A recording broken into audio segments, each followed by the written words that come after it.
Meus queridos, minhas queridas, sejam muito bem-vindos. Esse é o Liberdade Financeira, nosso programa semanal sobre todos os assuntos que circundam o tema investimentos. Eu sou Gabriel Mello, sou especialista em investimentos e é um prazer ter vocês aqui com a gente. Bom, para começar, pessoal, hoje vou ter que fazer um grande giro pelas notícias, que o mundo anda muito nervoso, está acontecendo muita coisa ao mesmo tempo, os mercados estão sendo impactados de todos os lados, do lado político, do lado econômico, do lado eleitoral. Então, poxa, hoje vamos conversar bastante sobre notícias. Vocês devem ter acompanhado, né, que a questão está quente entre o ministro da Economia e outras áreas internas do governo Bolsonaro, né, por conta da questão do teto de gastos.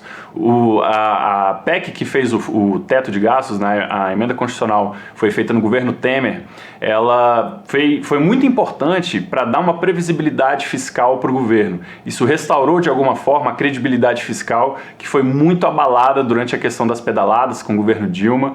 Então, poxa, a bolsa caiu muito, né? O mercado ficou muito temeroso com o Brasil, entendendo que o Brasil poderia não ter um compromisso com suas contas, né, com as contas públicas. E aí, depois do advento do teto de gastos, isso mudou, isso mostrou uma maturidade do governo brasileiro, né, do interesse em manter as contas em dia. E aí, com a troca e a entrada do governo Bolsonaro, veio uma esperança de liberalização, né, de uma política mais liberal. E o Paulo Guedes, ele tem tentado, pelo menos até onde a gente consegue enxergar, implementar essa agenda. Só que ele tem tido muitas resistências, tanto dentro do próprio governo, quanto no Legislativo e no Congresso. Então, essa semana aconteceu um evento muito simbólico, muito importante, onde após uma debandada de dois grandes secretários do Ministério da Economia, o Salim Matar da parte de desestatizações e o Paulo Webel, que também era do Ministério, os dois se desligaram e aí o Guedes teve que vir a público e dar explicações. O que estava acontecendo? Né? Será que a agenda liberal tinha morrido? Será que a ideia de ter menos governo, né, como ele falou na campanha, menos Brasília e mais Brasil, será que aquilo tinha acabado? Então o Guedes veio a público dizer que ele continua comprometido com o governo, que ele continua comprometido com as reformas, ele continua comprometido com o teto de gastos e com a responsabilidade fiscal. Mas, na sequência, ele mesmo falou na mesma entrevista que existem forças que estão querendo trazer para o presidente a ideia de que furar teto dá voto, né? Que fazer um furar-teto ali com o orçamento pode render dividendos eleitorais. E aí ele se colocou publicamente contra isso, dizendo que isso levaria o presidente para uma zona cinzenta, nas palavras dele, né? Uma zona de impeachment. Citou a palavra impeachment. Hoje saíram notícias dizendo que a relação entre o Guedes e o Bolsonaro ficou bem esgarçada depois desse episódio. Só que logo em seguida foram desmentidas pelo Guedes, dizendo que isso não existe, que pode ser fake news.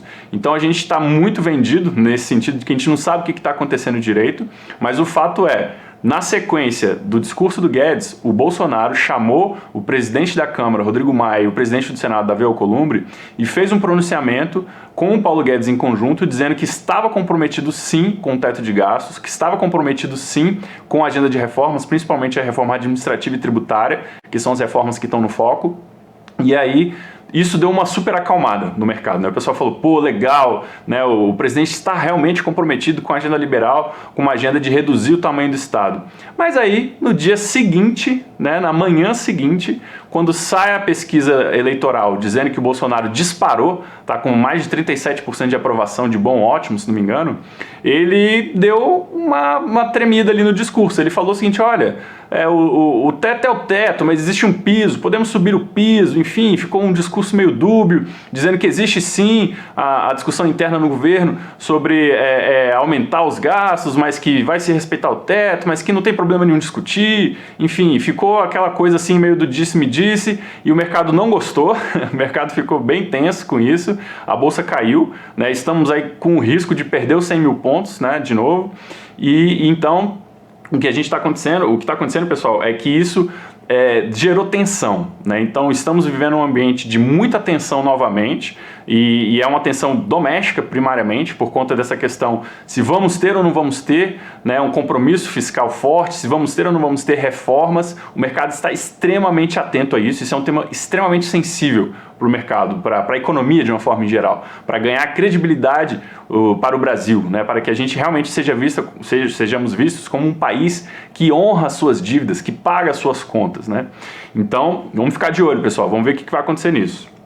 Bom, agora eu quero chamar com vocês um assunto bem quente que agora começou a dar uma tremida, que é o ouro. A gente já falou do ouro, a gente já falou das altas que o ouro vinha tendo, e aí essa semana, de repente, no dia 11 de agosto, deu um tombo. O ouro em reais caiu mais de 7% em um dia.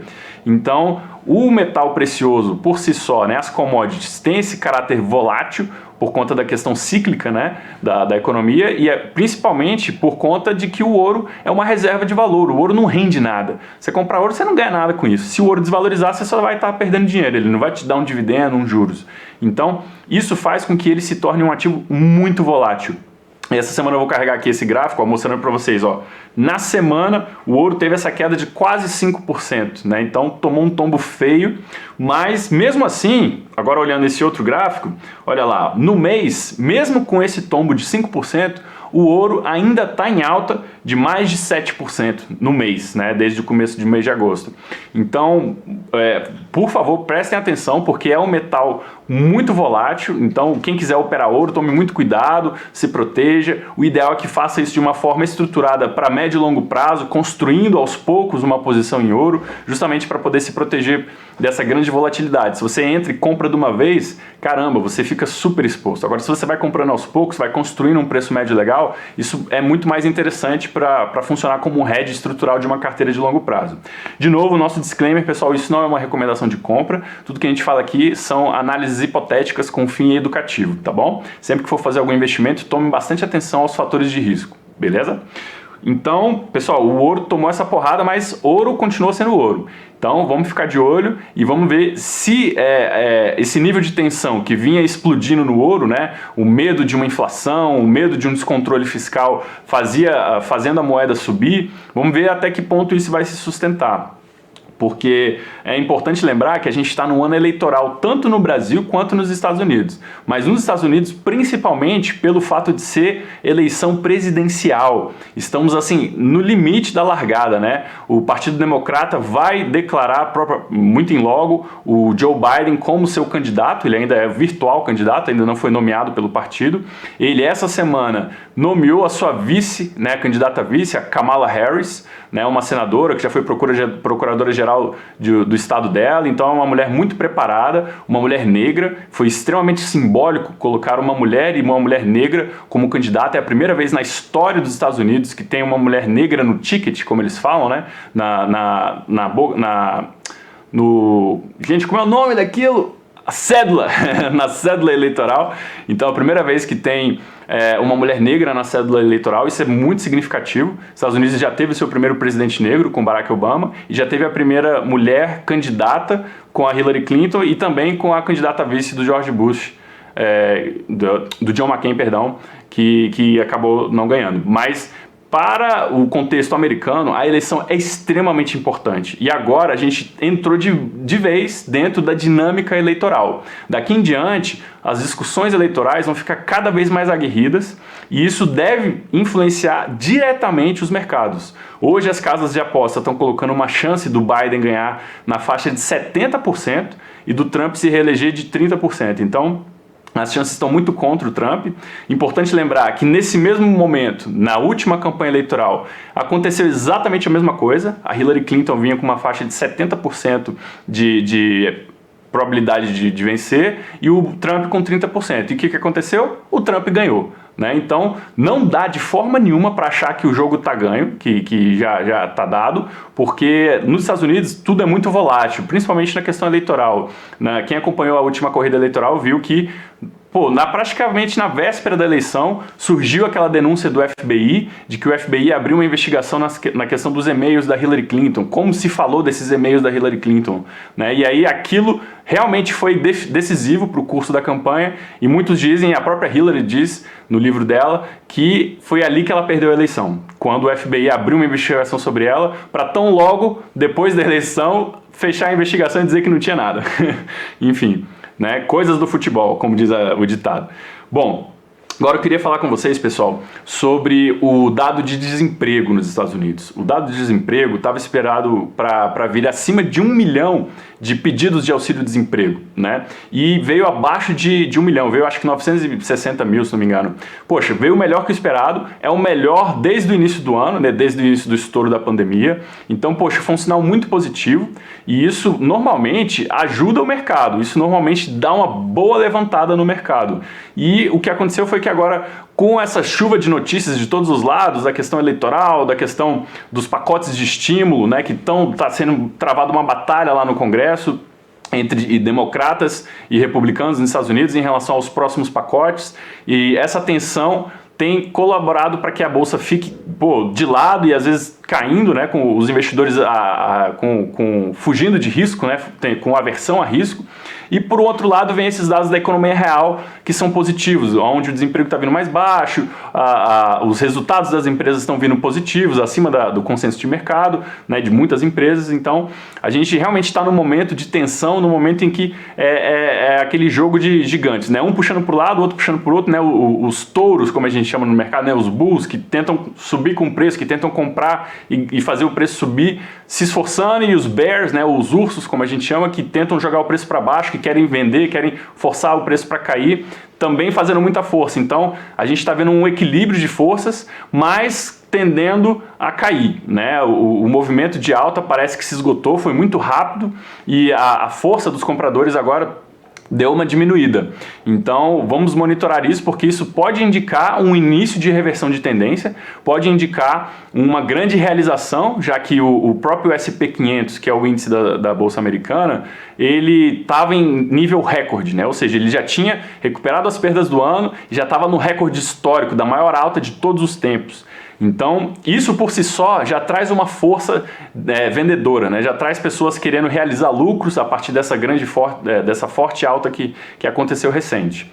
Então, vamos ficar de olho nos Estados Unidos, porque agora essa dinâmica eleitoral e esses resultados econômicos vão ser muito decisivos para toda a economia global e principalmente para as bolsas, né? As bolsas e a Bolsa dos Estados Unidos na frente, liderando como uma grande locomotiva econômica que é, puxando as bolsas do resto do mundo. Bom, queria falar com vocês agora, pessoal, de um acordo muito importante, que é um tema que vai estar sempre presente na geopolítica mundial, e por estar presente na geopolítica mundial é importante para o mundo dos investimentos. O acordo de paz entre Israel e os Emirados Árabes Unidos. É um acordo histórico, né? Israel sempre teve muita peleia com muitos países árabes, e esse acordo envolveu...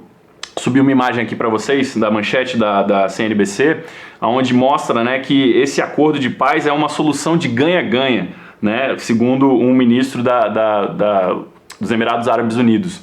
E ele cita que, como parte do acordo entre os Emirados e Israel, foi o estabelecimento de relações diplomáticas normais entre os dois, que estavam há muitos anos sem ter relações diplomáticas, e além disso, também suspende o processo de anexação de territórios numa parte entre Israel e a Palestina chamada West Bank.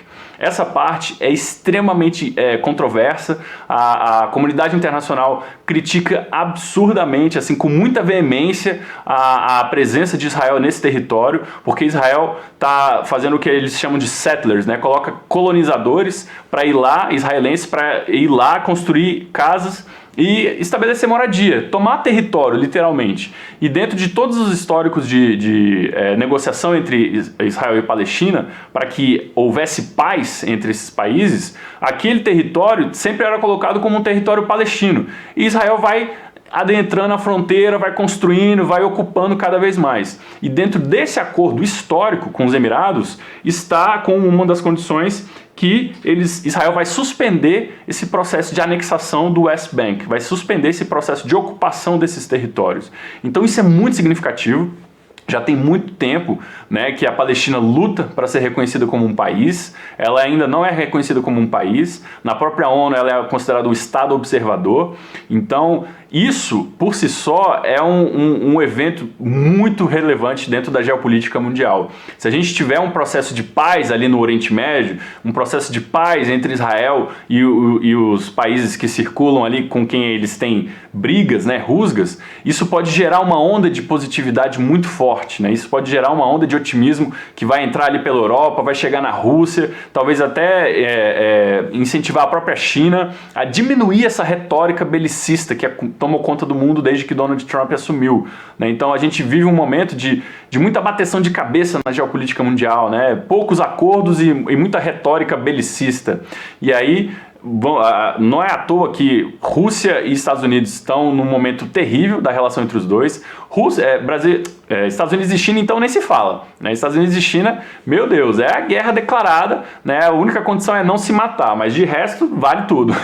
Então isso é uma luz de esperança dentro da dinâmica da geopolítica mundial e quem sabe, né? Quem sabe a partir dessa luz, quem sabe a partir dessa perspectiva de paz num local que há tantos anos vive em guerra, há tantos anos vive um sentimento, assim, uma sensação de insegurança, possa a paz florescer e inspirar, né, os países ao redor e os líderes mundiais, né, de uma forma geral, a ter um tom mais conciliador na geopolítica mundial, a ter um tom mais diplomático, verdadeiramente, no sentido da palavra diplomacia.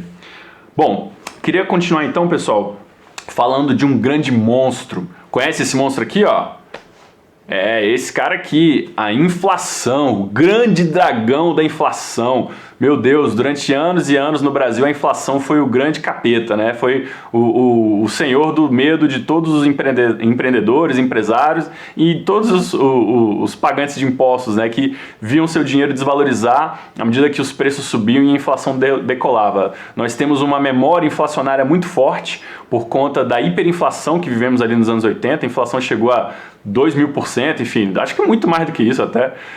E então foram níveis assim que deixaram o nosso povo de uma certa forma até traumatizado, né? E aí agora que a gente conseguiu vencer isso, conseguimos chegar numa taxa de juros de 2%, inclusive o Banco Central reduziu na última reunião para 2%, né, a taxa Selic, e aí a inflação também está em níveis baixos, em 12 meses estava, se não me engano, 1,7% da última vez que eu consultei, então, em 12 meses 2,13% e nesse ano o acumulado de 1,7%. Então, poxa, uma inflação, primeiro que já é de um dígito, já é uma coisa muito legal para o Brasil. Segundo que é abaixo de 5%, poxa, maravilhoso. E terceiro, meu Deus, uma inflação menos de 2%, né, no acumulado e na projeção ali ficar abaixo de 3%, isso é abaixo do piso da meta do Banco Central. Então são boas notícias, mas espera aí, a inflação não é o dragão, cara? O que está acontecendo? A inflação não era para dar medo então na gente? Será que esse dragão é esse dragãozinho aqui, ó? Será que a inflação agora virou nossa amiga? Pô, a gente com tanto tempo com medo da inflação e agora querendo inflação, o Banco Central incentivando, os bancos mundiais incentivando a economia para ver se gera uma inflaçãozinha e aí a gente vê esse tipo de coisa aqui, ó. Olha essa notícia.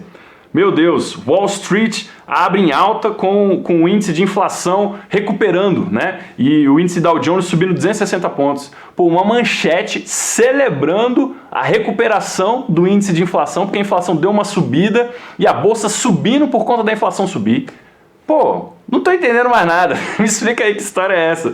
Gente, é porque é o seguinte, entre inflação e deflação, os formuladores de política e os economistas em geral, eles são muito claros em falar que a deflação é pior. Porque a deflação, ela leva para uma espiral de queda de investimento, de queda de gastos, de queda de volume da economia muito forte, né? Então imagina que todo mundo só está guardando dinheiro e ninguém está gastando. As pessoas baixam o preço de tudo e ninguém gasta, baixam o preço de tudo e ninguém gasta. Cara, isso gera um ciclo que todo mundo perde, porque não gera aumento de riqueza, não gera aumento de emprego, não gera aumento de gastos. É um processo muito, muito complicado e que dói muito economicamente para um país. O Japão é o grande exemplo disso. O Japão há anos, né, vem lutando para ter inflação, vem buscando com todas as forças gerar inflação no país e a deflação persiste, né? Então eles imprimem dinheiro a rodo, eles fazem pacotes econômicos atrás de pacotes econômicos, eles têm a sorte de que a dívida deles é praticamente interna, né? Eles devem a eles mesmos, por isso que eles têm uma nota de crédito tão boa pelas casas de avaliação de rating, mas essa deflação, ela é muito maléfica.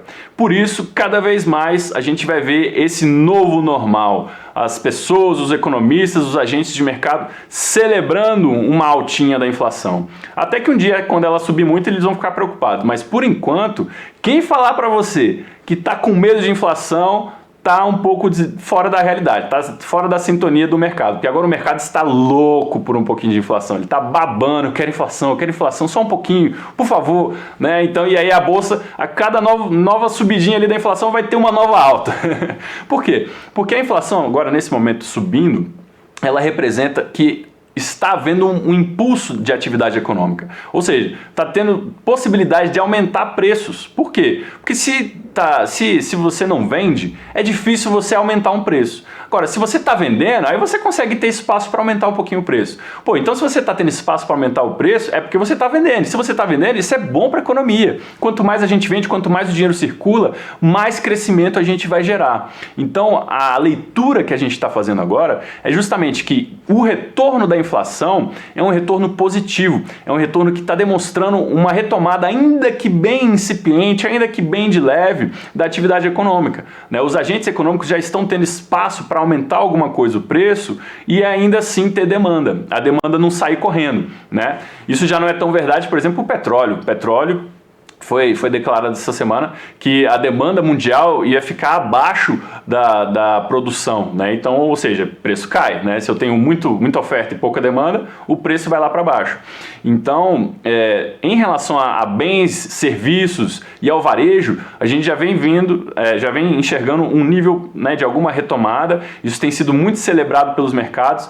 Vamos ver se continua assim. Bom, eu queria retomar, pessoal, então a situação das reformas, tá? No caso do Brasil, eu queria falar um pouquinho sobre isso, né? Como eu comentei, o Paulo Guedes, ele andou tendo manchetes aí de que ele poderia estar para sair, aí ele fez um tweet lá, desmentiu, falou que vai ficar. Ele falou da dificuldade que os secretários dele vinham enfrentando dentro do governo por uma questão de choque de culturas, onde a gente tinha pessoas do setor privado com muita experiência, com muito sucesso, né, nas suas carreiras no setor privado, vindo para o poder público para colaborar, para realmente serem servidores públicos, e esse choque de culturas muito forte, onde o establishment, né, a situação, segundo eles, né, vem se esforçando para manter tudo como está, para não mudar as coisas. E esse pessoal que vem com a cabeça do setor privado, quer eficiência, quer realmente tirar o que não precisa do Estado e jogar para fora, deixar para a iniciativa privada, deixar o Estado ficar focado naquilo que faz sentido para o Estado. E aí, agora com essa debandada citada pelo próprio ministro, né, ele já perdeu vários secretários desde o início do governo, e agora perdeu esses 2 grandes medalhões, e isso gerou uma tensão. E quando a gente coloca na conta que o Bolsonaro subiu nas pesquisas eleitorais, ele pode ficar forte, pode ganhar força para peitar uma possível situação de, se for verdade a situação de que ele realmente está de mal ali com o Guedes, né, que está considerando demiti-lo, dele se sentir forte o suficiente para peitar um mercado, enfim, um noticiário muito negativo que deve vir caso, né, é esperado pelo menos, que caso o Guedes de fato saia, isso o mercado vai enxergar com muitos maus olhos. Ele foi até hoje o fiador dessa agenda liberal, dessa agenda econômica de remodelagem do Estado e por muito, né, os investidores confiaram no próprio governo por conta do próprio Paulo Guedes. Se ele sair, isso realmente viria trazer um grande choque no mercado. Por um outro lado, o Bolsonaro, estando fortalecido eleitoralmente, ele pode topar esse risco, né? Ele pode de repente chegar e falar, não, beleza, o mercado gosta dele, mas eu vou colocar um outro cara que o mercado goste também e que de repente esteja mais afinado comigo em determinado assunto, né? Então a gente não sabe o que está acontecendo exatamente, mas o fato é muito olho na política, pessoal. A política agora vai ser muito importante, tanto na questão externa com a eleição americana, quanto na questão interna com relação a esses rumores em cima do Paulo Guedes. A Bolsa, quando saíram os dois secretários, reagiu negativamente, reagiu com queda, num dia que o mundo inteiro subiu, o Brasil vinha bem coladinho com o mundo, né? As bolsas mundiais subiam, o Brasil estava subindo junto. Nesse dia teve um descolamento, nesse dia o dólar subiu. Então a gente precisa ficar muito atento ao que está acontecendo, ao que a gente pode esperar, né, desse cenário do Bolsonaro fortalecido eleitoralmente e desses rumores do Guedes sair. Já aconteceram rumores do Guedes sair muitas vezes desde o começo do governo. Mas os sinais estão se acumulando. Vários secretários saindo, o Guedes dando declarações públicas, citando nominalmente a palavra impeachment, né, o que é visto como um sinal político muito poderoso, né? Um assessor do presidente citar que o presidente pode ser impeachmentado. Então, olho vivo agora no noticiário econômico e tomar bastante cuidado com exposição a risco, tá, pessoal? Se vier de fato uma saída do Paulo Guedes, eu particularmente acho que não vai acontecer. Eu acho que, como das outras vezes, ele vai se segurar bem, ele tem um diálogo muito produtivo com o Bolsonaro, pelo menos público, né? O privado a gente não sabe, mas na esfera pública eles têm um diálogo muito produtivo entre si. O Bolsonaro já fez muitos elogios, sempre falou super bem do Paulo Guedes. Naquela reunião fatídica, citada pelo Moro, que veio a público, ele falou literalmente que nunca teve problema com o Paulo Guedes, né? Então foi muito legal isso, né? Fortaleceu o Paulo Guedes na opinião pública, ou de uma forma pública, e agora a gente precisa ficar atento a isso. Então, muita cautela, estamos entrando num momento de muita tensão, né, do mercado e desse calendário político eleitoral, e agora, como diz o ditado, é hora de pôr a barba de molho, é hora de ficar bem tranquilo, aumentar a caixa, deixar seu caixa ali bem felpudo, porque pode vir quedas, e vindo quedas, oportunidades também se abrem, certo? Não custa reforçar o nosso disclaimer, pessoal, nada disso aqui são indicações de investimento, são só ideias para a gente ventilar e falar um pouquinho sobre esse tema tão interessante, certo? Bom, então, para fechar, eu queria agradecer a presença de vocês, é um prazer estar aqui com vocês. Segue a gente lá no Instagram, grmelo007. Pô, fiquem super à vontade para mandar dicas, sugestões, insights, elogios, a gente está sempre disponível, beleza? Agradeço mais uma vez a presença de todos e até a próxima. Tchau!